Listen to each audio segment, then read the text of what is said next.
Hi friends, ಎಲ್ರಿಗೂ ನಮಸ್ಕಾರ. ಒಂದು ಸ್ಪೆಷಲ್ ದೋಸೆ ಇದು. ಬಾಳೆ ದಿಂಡನ್ನ ಉಪಯೋಗಿಸ್ಕೊಂಡು ಮಾಡ್ತಾರಂಥ ದೋಸೆ ಹಿಟ್ಟನ್ನ ಉಳಿ ಬರೆಸೋ ಅವಶ್ಯಕತೆ ಇಲ್ಲ. ಒಂದು 3 ಗಂಟೆ ಅಕ್ಕಿ ನೆನೆಸಿ ಮಾಡೋಂಥ ದೋಸೆ ದಿಢೀರಂತ ಕೂಡ ಮಾಡ್ಕೊಳ್ಬಹುದು. ತುಂಬಾ ಚೆನ್ನಾಗಿರುತ್ತೆ. ಎಲ್ಲೂ ದೋಸೆ ಕಿತ್ತೋಗೋದಿಲ್ಲ. ತುಂಬ ಸಾಫ್ಟಾಗಿ ತುಂಬ ಕ್ರಿಸ್ಪಿಯಾಗಿ ಕೂಡ ಮಾಡ್ಕೊಳ್ಬೋದು. ತುಂಬಾ ಚೆನ್ನಾಗಿರುತ್ತೆ. ಮಾಡೋದು ಹೇಗೆ ಅಂತ ನೋಡೋಣ. 1 ಕಪ್ಪಷ್ಟು ದೋಸೆ ರೈಸ್ ತೊಗೊಂಡಿದ್ದೀನಿ. 2 ಟೇಬಲ್ ಸ್ಪೂನಷ್ಟು ಹೆಸರುಬೇಳೆ ತೊಗೊಳ್ತಾ ಇದ್ದೀನಿ. 1 ಟೀ ಸ್ಪೂನಷ್ಟು ಮೆಂತ್ಯ ತೊಗೊಳ್ತಾ ಇದ್ದೀನಿ. ಇಷ್ಟನ್ನು ಚೆನ್ನಾಗಿ ತೊಳೆದು ಒಂದು 3 ರಿಂದ 4 ಗಂಟೆಯಷ್ಟು ನೆನೆಸ್ಕೊಂಡ್ರೆ ಸಾಕು. ಅಥವಾ ಬೆಳಗ್ಗೆ ಮಾಡೋದಿದ್ರೆ ರಾತ್ರಿ ನೆನೆಸಿಟ್ಕೊಂಡು ಕೂಡ ಮಾಡಬಹುದು. ನಾನು ಸಾಯಂಕಾಲಕ್ಕೆ ಮಾಡ್ಕೊಳ್ತಾ ಇದ್ದೀನಿ, ಹಾಗಾಗಿ ಮಧ್ಯಾಹ್ನ ನೆನೆಸಿಟ್ಕೊಳ್ತಾ ಇದ್ದೀನಿ.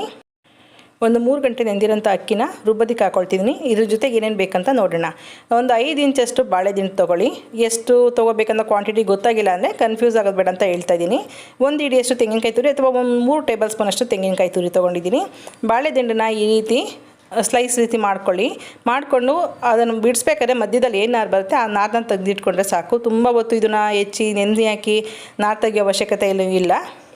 ನೋಡಿ, ಈ ಥರ ಒಂದೊಂದನ್ನೇ ಬಿಡಿಸ್ಕೊಂಡು ಮಧ್ಯದಲ್ಲಿ ಏನು ನಾರು ಬರುತ್ತೆ ಅದನ್ನು ಈ ರೀತಿ ಬೆಳ್ಳಗೆ ಸುತ್ತಕೊಂಡ್ರೆ ಆಯಿತು. ಎಷ್ಟು ಸಿಂಪಲ್ ಅಲ್ವಾ?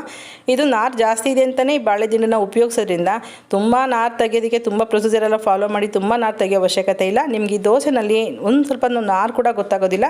ಮಕ್ಕಳಿಗೆಲ್ಲ ಇಷ್ಟಪಡೋದಿಲ್ಲ. ಇದನ್ನು ಹೀಗೆ ಕೊಟ್ಟರೆ ಮಕ್ಕಳಿಗೆಲ್ಲ ಹೇಳೋದೇ ಬೇಡ, ಹಾಗೆ ಮಾಡಿಕೊಡಿ. ತುಂಬಾ ರುಚಿಯಾಗಿರುತ್ತೆ. ತಿನ್ನೋರ್ಗೂ ಕೂಡ ಗೊತ್ತಾಗೋದಿಲ್ಲ. ಇದಕ್ಕೆ ನೀವು ಆಲೂಗೆಡ್ಡೆ ಪಲ್ಯ ಎಲ್ಲ ಮಾಡಿ ಮಸಾಲೆ ದೋಸೆ ಥರ ಕೂಡ ಮಾಡಿ ಕೊಡಬಹುದು, ಮಕ್ಕಳು ತಿನ್ನಲ್ಲ ಅಂದರೆ. ಈಗ ಮಿಕ್ಸಿ ಜಾರ್ಗೆ ತೆಂಗಿನಕಾಯಿ ತುರಿ ಹಾಗೆ ಬಾಳೆ ದಿಂಡು ಪೀಸ್ಗಳನ್ನು ತೊಳಿತಾ ಇಲ್ಲ, ಜಸ್ಟ್ ಹೆಚ್ಚಿಬಿಟ್ಟು ಹಾಗೆ ಹಾಕ್ಕೊಳ್ತಿದ್ದೀನಿ. ಫ್ರೆಶ್ ಆಗಿದೆ, ಹಾಗಾಗಿ ಅದು ಕಪ್ಪಾಗಬಾರ್ದು, ಕಲರ್ ಚೇಂಜ್ ಆಗಬಾರ್ದು ಅಂತ 2 ಸ್ಪೂನಷ್ಟು ಮೊಸರು ಹಾಕ್ಕೊಂಡಿದ್ದೀನಿ. ಅಥವಾ ನಿಂಬೆಹಣ್ಣು ರಸ ಕೂಡ ನೀವು ದೋಸೆಗೆ ಹಾಕ್ಕೊಳ್ಬಹುದು.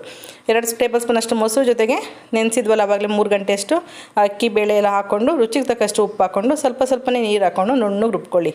ಇದನ್ನು ಉಳಿ ಬರೆಸೋ ಅವಶ್ಯಕತೆ ಇಲ್ಲ. ಅಕಸ್ಮಾತ್ ಈ ದೋಸೆ ಸಂಪಳ ನೀವು ದೋಸೆ ಎಲ್ಲ ಮಾಡಿ ಮಿಕ್ಕಿದ್ರೆ ಫ್ರಿಜ್ಗೆ ಇಟ್ಕೊಳ್ಳಿ. ನಿಮಗೆ ಯಾವಾಗ ದೋಸೆ ತಿನ್ನಬೇಕಂತ ಅನಿಸುತ್ತೆ ಆವಾಗ ದೋಸೆ ಹಾಕ್ಕೊಂಡು ತಿನ್ನಬಹುದು. ಮೊದಲಿಗೆ ಹೆಂಚು ತುಂಬ ಕಾದಿರಬಾರ್ದು.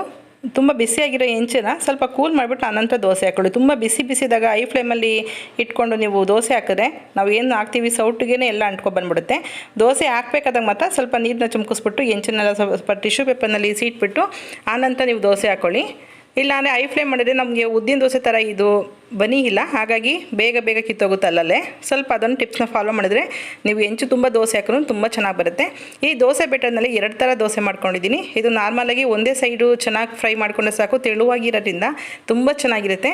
ಕ್ರಿಸ್ಪಿ ಬೇಕಂದರೆ 1-2 ನಿಮಿಷ ಲೋ ಫ್ಲೇಮ್ನಲ್ಲಿ ಚೆನ್ನಾಗಿ ಫ್ರೈ ಆಗೋದಕ್ಕೆ ಬಿಡಿ. ಕಲರ್ ಕೂಡ ಚೇಂಜ್ ಆಗುತ್ತೆ, ಕ್ರಿಸ್ಪಿಯಾಗಿ ಕೂಡ ಬರುತ್ತೆ. ಈ ದೋಸೆನ ಸಾಫ್ಟಾಗಿ ಕ್ರಿಸ್ಪಿಯಾಗಿ 2 ಥರ ಮಾಡ್ಕೊಳ್ಬಹುದು. ನಾನು ಒಂದೇ ಸೈಡ್ ಫ್ರೈ ಮಾಡ್ಕೊಳ್ತಿದ್ದೀನಿ ತೆಳುವಾಗಿ ಹಾಕಿರೋದ್ರಿಂದ. ಇದರಲ್ಲಿ 2 ಥರ ದೋಸೆ ಅಂತ ಹೇಳಿದ್ನಲ್ಲ, ಒಂದು ಉದ್ದಿನ ದೋಸೆ ರೀತಿಯಲ್ಲಿ, ಇನ್ನೊಂದು ಈ ರೀತಿ ನೀರು ದೋಸೆ ಕೂಡ ಕೊನೆ ಬ್ಯಾಟರ್ನ ಸ್ವಲ್ಪ ಟ್ರೈ ಮಾಡಿದೆ, ತುಂಬಾ ಚೆನ್ನಾಗಿ ಬಂತು. ಹಾಗಾಗಿ ನೀವು ನೀರು ದೋಸೆ ಬೇಕಾದ್ರೆ ನೀರು ದೋಸೆ ಕೂಡ ಹಾಕೊಳ್ಳಿ, ತುಂಬಾ ರುಚಿಯಾಗಿರುತ್ತೆ. ನೋಡಿರಲ್ಲ ಎಷ್ಟು ಚೆನ್ನಾಗಿ ಕಾಣ್ತಿದೆ ಅಂತ. ಕಲರು ತುಂಬ ಚೆನ್ನಾಗಿರುತ್ತೆ, ರುಚಿ ಕೂಡ ಚೆನ್ನಾಗಿರುತ್ತೆ. ನೀವು ಬೇಕಾದ್ರೆ ಇದನ್ನು ಮಸಾಲೆ ದೋಸೆ ಥರ ಕೂಡ ಮಾಡ್ಕೊಳ್ಬಹುದು. ನಾನು ಇದ್ರ ಜೊತೆಗೆ ಒಂದು ದಾಲ್ ಫ್ರೈ ಮಾಡ್ಕೊಂಡಿದ್ದೀನಿ. ಅದು ಕೂಡ ಬಾಳೆ ದಿಂಡು ಉಪಯೋಗಿಸಿ ಮಾಡಿರೋಂಥ ದಾಲ್ ಫ್ರೈ.